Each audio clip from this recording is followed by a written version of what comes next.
This weekend the clocks go back in the UK, so next week when I'm driving home from work, as I am now, it'll be dark, so I won't be doing many videos in the Jag.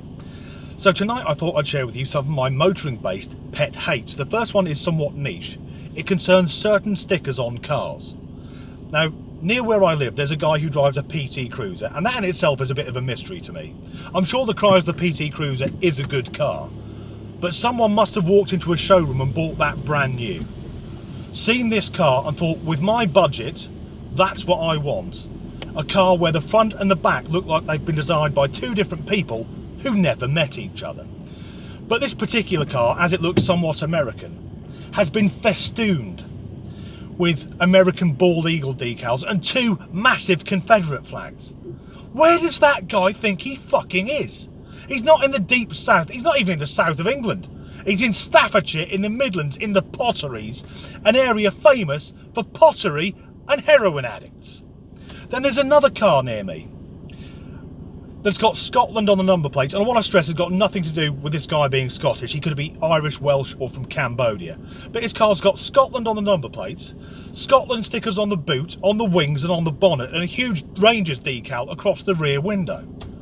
And when I see that car I think, there is a man who is proud of his history, he's proud of his culture, he's proud of his nationality and proud of his country. But he's not proud enough to fucking live there! This works the other way as well. I'm English, and in North Wales there's a pub which outside it has 6 England flags. I've never been in there because clearly the landlord is a twat. Another hate of mine, because if you're from the UK you'll know we don't really drive anywhere, we just sit in traffic jams between the country's array of impressive unfinished roadworks. But if I'm driving along a motorway and I see that there's going to be a lane closed, straight away I'll get over, and most people do. You see the board 800 yards, 600 yards, 400, 200, almost everyone will be over. Except for the lane that's being closed, which is always chock full of arseholes in either their French or German cars, who drive right up to the cones and then try and bully their way into the traffic.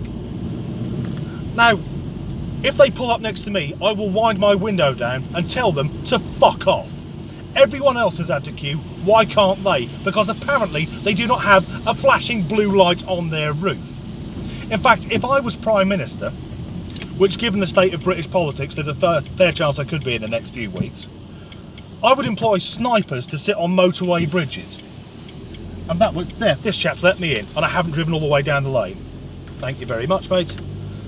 I would employ snipers to sit on top of motorway bridges, and then anyone that tried to make their way past the queue would get a bullet straight through the windscreen.